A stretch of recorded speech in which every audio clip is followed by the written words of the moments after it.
introduce. All right. Okay. Hello and welcome to our third MO Zoom Academy. Today we have Emmeline Fleener of Lorenmade, and she's going to talk to us about her experience with freelancing and her business. So to get started, would you tell us a little bit about your background and who you are and where did you go to school and anything else that you'd like to include? Okay. So I started out at U of I as a photography major for my first 2 years, and then I decided to add a double major, which my advisor said not to, but here we are. And I added graphic design as my double major, and then it ended up taking 5 years to do a double major, so I just graduated this past May. And I don't know, does that cover that? Yeah. So maybe tell us a little bit about you got to have the experience of working at an actual design firm and how that's a little bit different than what you do now, like working from home. Yeah, so I worked at Surface 51 as a graphic designer and in-house photographer, and I still work there part-time, but I don't know, I think in my future I always saw having my own business and being a freelancer because I want to build my own thing. I want to work on my own schedule, so like the 9-to-5 schedule was just really not vibing with me. I'm very much a night owl. And I also wanted to take on like more creative projects. So not to say it's not creative, it definitely is, but I don't think I'm a graphic designer at heart, like commercial graphic designer, I guess you could say. I'm more of an illustrator, like more artistic side of things. So yeah, so I decided to go freelance. And that way I can have my own schedule, but I still do work for Surface. I go in 1 day a week and I work from home 1 day for them as well. So, yeah. Awesome. Definitely. Could you tell us a little bit about your business, what you make? Yeah, okay. So I started, Lorenmade actually started as just illustrations and like prints about a year and a half ago, because I started selling at Made Fest, which is like an art market in town. And I was having a lot of trouble selling prints. It's just really hard to sell art, especially like fine art, but I love it. So I decided like, oh, I like crafting, I like doing other stuff, so I decided to start making wearable art. A lot of jewelry, barrettes, hair accessories, necklaces, that kind of thing. And that's when it kind of took off for me, I feel like. And I still incorporate my illustrations, but more into like my branding and packaging and just kind of the overall aesthetic of the brand. So, yeah. Awesome. I love your products. They're so cute. Thanks. So what medium do you work in for your wearable art? Well, I have a sample below me. So I work in a lot of resin. This is resin. And then I work in, which I don't have a sample of here, polymer clay, mostly resin and polymer clay for my jewelry. There's another barrette. Yeah, I have no clay. But that's what I've been focusing on, and mixing a little bit of like kind of weird stuff. I want my stuff to be like different. So like I put weird stuff in the resin. I've been like mixing pearls into my work. Yeah. Awesome. How does that process work? Do you have any like specific tips for anyone looking to get into either resin jewelry or polymer clay jewelry?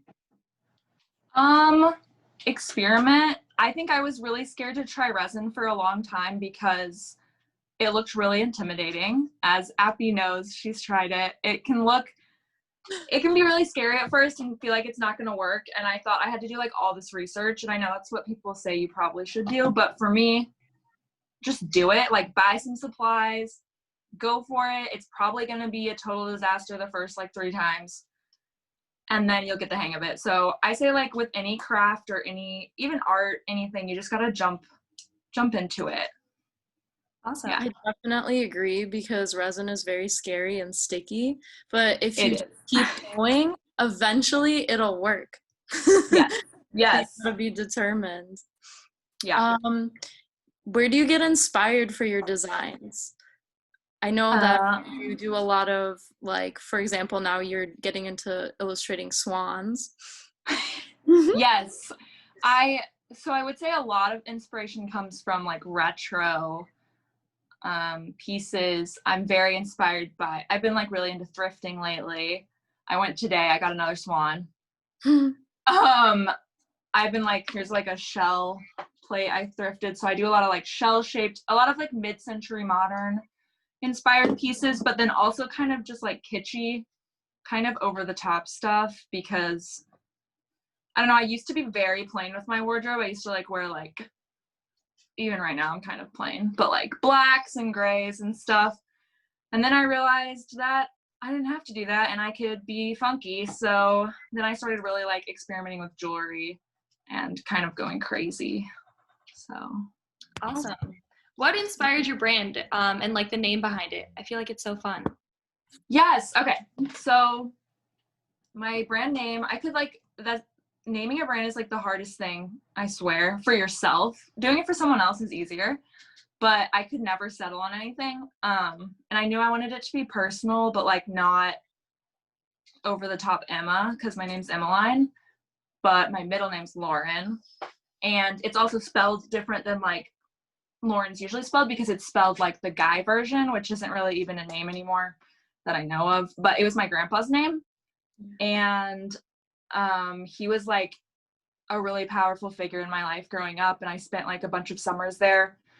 He was basically like a cowboy, modern day cowboy, very adventurous, very funny, very much a badass, like you didn't mess with him. And so I was like, I'll just name it Lorenmade, because then it's me, but it's also not me. And the made is just like, it can be like I made it, or it can be anything I made, kind of. Yeah, I don't know, that's basically. That's awesome. Do you want to talk a little bit about your photography business and how you get clients for that? Okay, sure. I started that like pretty like 2 years into college. I started doing photography. I started shadowing people on weddings, and that's mainly how I started to get clients, is honestly through my photography friends, and through shoots they weren't able to do, they would recommend me. And I kind of just jumped in. Once again, probably wasn't prepared or qualified necessarily at first, but I was like, okay, I'm shooting this wedding, I have to make it work, I have to make it look good. And it did. You make it work. And the funny thing is, my photography is completely opposite of my design and jewelry aesthetic. Like, it is very much my spooky, moody side, whereas my jewelry is like pastels and like if I was a fairy, basically. So those are the two sides of me, and I do not connect the two. Like, I remember being told bit. You take photos of your work. True, but that doesn't match my photography either. It's like my other style of photography. I don't know. I've tried for a long time to figure out how to like blend the two styles, and then I decided I just have two brands. That's okay.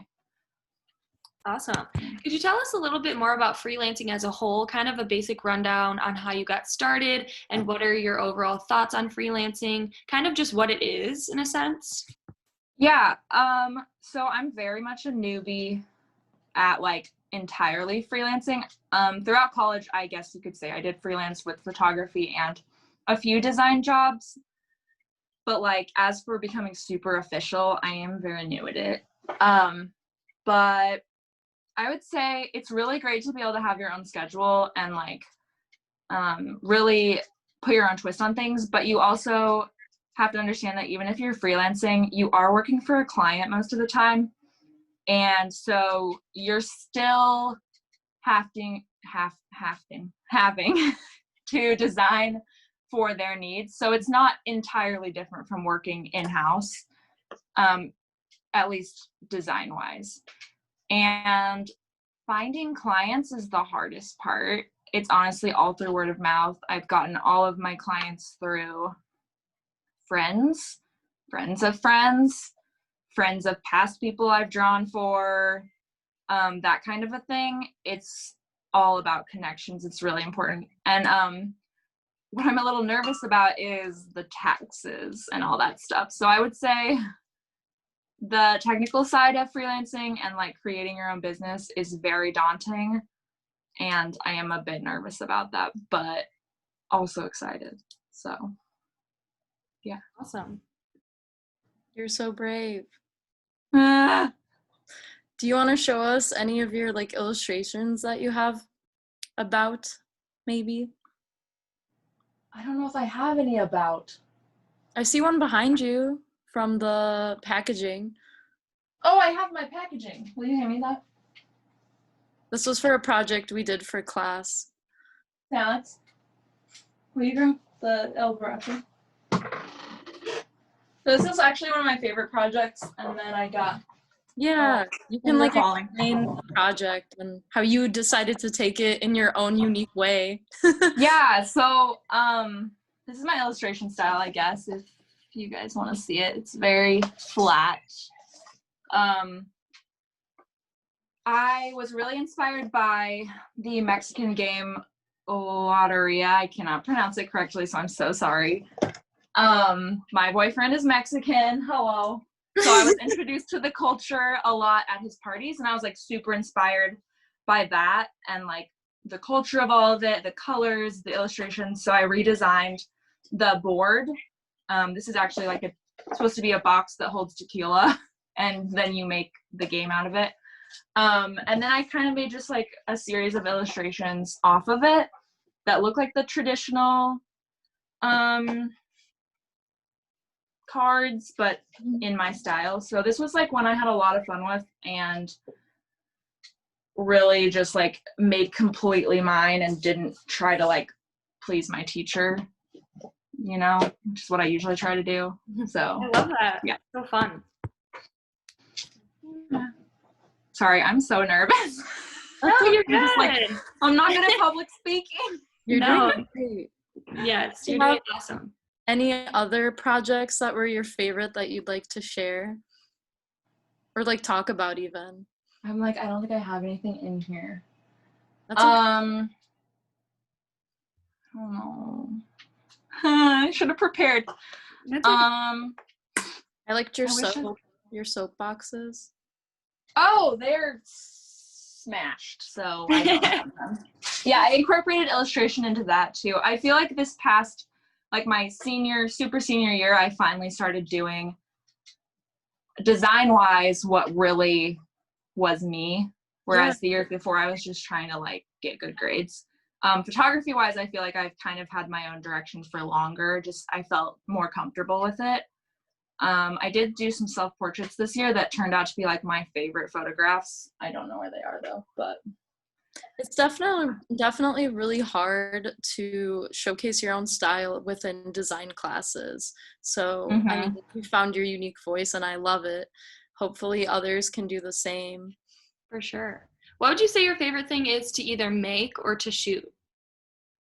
whew, okay. I have one for both, I think, because like I said, it's completely different in my mind. Shooting, I love a moody styled shoot. So basically, my dream is to like shoot, like think horror but romance, like gothic romance styled photo shoots. That is like my favorite kind of thing to shoot. I love styling. I love getting all the props. I want things to be very extravagant. And then to make, that's the thing. It changes literally like monthly.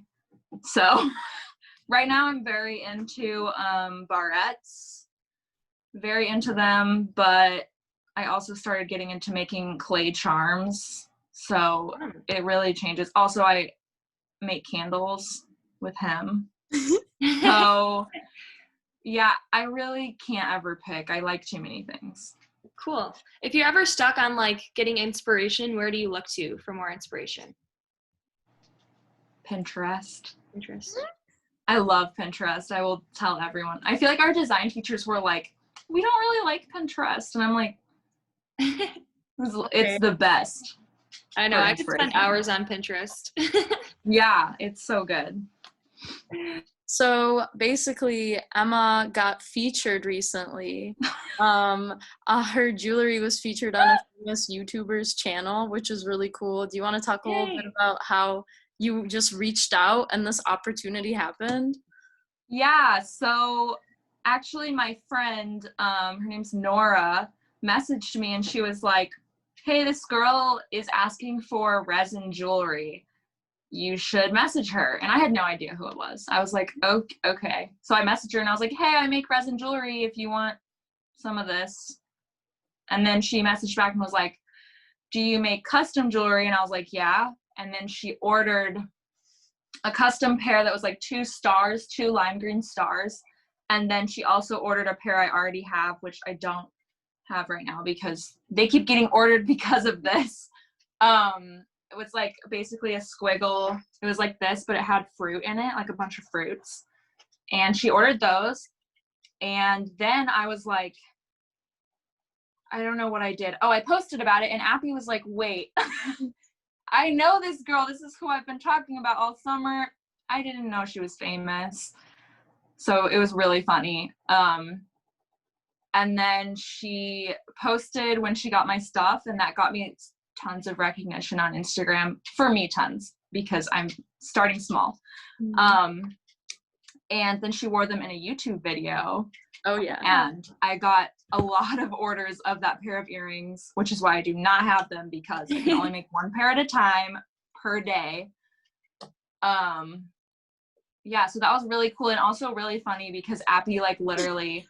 Yeah, I'm obsessed. I was like, whoa. Yeah, and, like, I had no idea who it was, so I just thought that was so funny. And then people were texting me, and they were like, how did you get Kel Lauren to buy your jewelry? And I was like, I just messaged them because I don't know.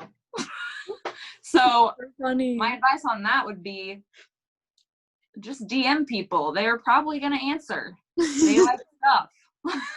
Yeah. Nice. That's awesome. And congrats, you finally got 1K. Woohoo! It's a big step for me. Yes, that's huge. I love that. Yeah. Other than those last tips you just gave, any other tips you have for people looking to dip their toes into freelancing or making their own jewelry, photography? I think my biggest tip is make or design or shoot what you want to shoot, like not what you think other people want to see. Because I have tried so many times predicting what other people will like and like trying to follow trends, and it never, like, it might get like a lot of Instagram likes, but it doesn't sell. I don't know why. Like, they can tell that it's not authentic. Oh. So find your own voice. I know that's like the most cheesy thing that everyone tells you to do, but I feel like once I started just doing whatever the heck I wanted to do, people started appreciating it a lot more than when I was trying too hard, if that makes sense. So that's my biggest tip. Oh, and also, you gotta just go for it. You gotta just do it. You gotta. Oh no. Awesome. Yeah. Thank you for that insight. Cool. Other than that, I don't think we have any more questions. Do you have any more, Apollonia? I think I'm all good. Yay. Thank you so much for meeting with us. Thanks for talking to me.